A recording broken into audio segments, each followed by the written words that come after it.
Assalamualaikum warahmatullahi wabarakatuh.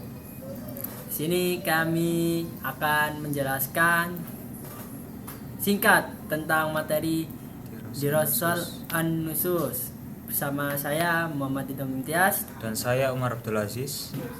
Nah, berikut ini penjelasan dari kami.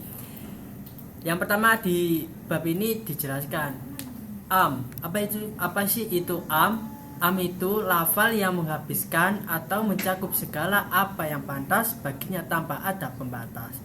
Nah, am itu juga ada macamnya. Yang pertama, am yang tetap dalam keumumannya atau disebut al-am al-baqi alal umumi. Yang kedua, am yang dimaksud khusus, dalam Arabnya disebut al-am al-murad bihi al-khusus. Yang ketiga, am yang dikhususkan, dalam Arabnya al-am al-makhsus. Selanjutnya ada has. Has artinya khusus, merupakan lawan kata dari am, karena ia tidak menghabiskan semua apa yang pantas baginya. Tahsis adalah mengeluarkan sebagian apa yang dicakup oleh lafal am. Muhasis yang mengkhususkan, ada kalanya mutasil antara am dengan muhasis, tidak terpisah oleh suatu hal, dan ada kalanya munfasil atau kebalikan dari mutasil. Berikut ada 3 karakteristik dari lafal khas.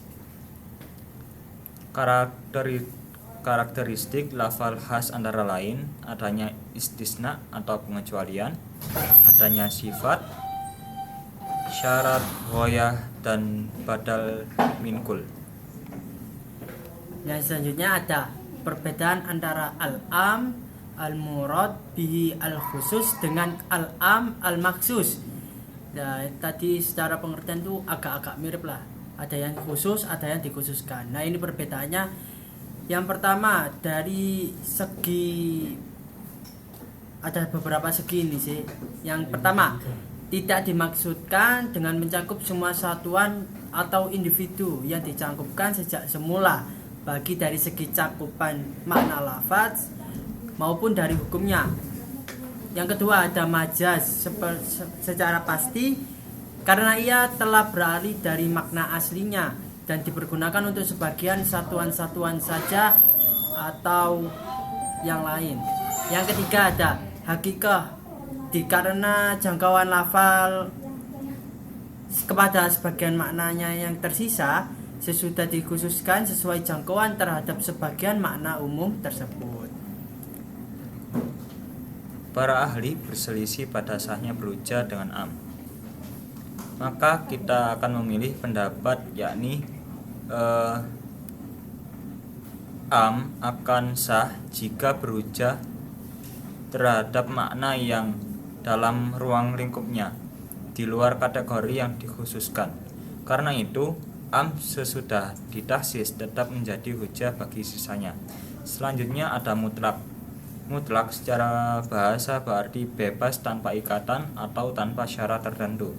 Mutlak juga bisa diartikan dengan lafal-lafal yang menunjukkan kepada pengertian tidak ada ikatan atau batasan yang tersendiri berupa perkataan. Selanjutnya ada lafaz am dan lafaz mutlak. Nah, perbedaan lafaz am dan mutlak ini ada bahwa lafal umum atau am itu menunjukkan atas cangkupan kepada semua satu-satuannya, sedangkan lafaz mutlak hanya menunjukkan kepada satu satuan atau satuan yang banyak, tidak semuanya. Jadi lafal yang am dapat mencakup seluruh satuan sekaligus, sedangkan lafaz mutlak tidak mencakup sekaligus kecuali satuan yang banyak dari satuan-satuannya. Sehingga dari sini melahirkan pernyataan umumul am sumuliyun wa umumul mutlaqi badaliyun. Keumuman am itu bersifat menyeluruh dan keumuman mutlak adalah pengganti. Selanjutnya ada muqayyad. Muqayyad secara bahasa bermakna terikat. Muqayyad dapat diartikan sebagai suatu lafal yang menunjukkan atas pengertian yang mempunyai batasan tertentu pada berupa perkataan. Macam-macam mutlak dan muqayyad dalam status hukum masing-masing ada 3, yakni sebab dan hukumnya sama, Yang kedua, sebab sama namun hukumnya berbeda. Yang ketiga, sebab berbeda tapi hukumnya sama. Selanjutnya, perbedaan ulama madhab pada kehujahan mutlak dan muqayyad. Kehujahan dalalah mutlak dan muqayyad, para ulama madhab memang berbeda pendapat. Pendapat pertama ada dari madhab Hanafi yang menegaskan bahwa mutlak tidak dibawa ke muqayyad. La yuhmilu mutlak alal al-muqayyad. Artinya, mutlak diamalkan sesuai dengan kemutlakannya dan demikian pula muqayyadnya. Alasan mereka bahwa tiap-tiap nas merupakan hujjah yang berdiri sendiri. Lafal mutlak tidak dapat dibawa pada muqayyad, kecuali apabila terjadi saling menafikan antara dua hukum, yakni sekiranya mengamalkan salah satunya akan membawa pada pertentangan. Yang kedua, ada pendapat dari jumhur ulama fuqaha seperti Imam Syafi'i, Imam Maliki, dan Imam Hambali, bahwa mereka berpendapat bahwa jika ketentuan hukum antara mutlak dan muqayyad adalah sama, tetapi sebab yang melatar belakangi berbeda, maka mutlak dibawa ke muqayyad,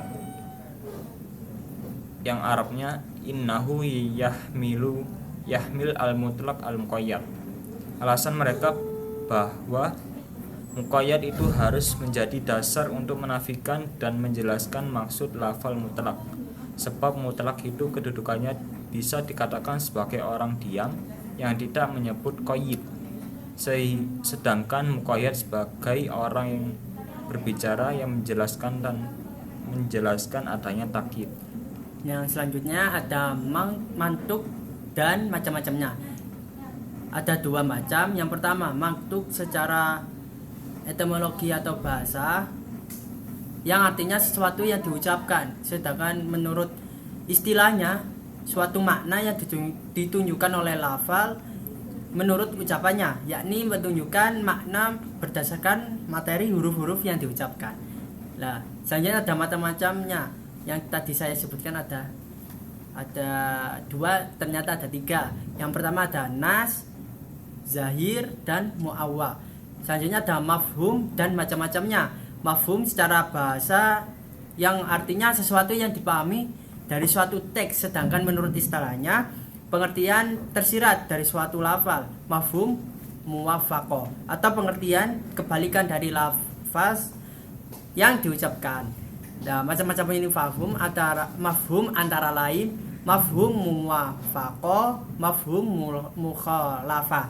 Nah, para ulama ini berselisih pendapat tentang kehujahan mafhum karena itu mereka memberikan ketentuan yang harus diperhatikan dalam kehujahan mafhum antara lain. Ada tiga. Mafhum mukhalafah tidak bertentangan dengan dalil yang lebih kuat seperti mantuk dan mafhum muwafaqah. Yang kedua ada qayyid atau pembatasan yang terdapat pada suatu nas tidak berfungsi yang lain. Yang ketiga tidak ada dalil khusus yang membatalkan mafhum mukhalafah itu.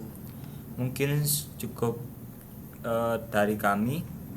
Jika ada salah, kami mohon maaf. Wassalamualaikum warahmatullahi wabarakatuh.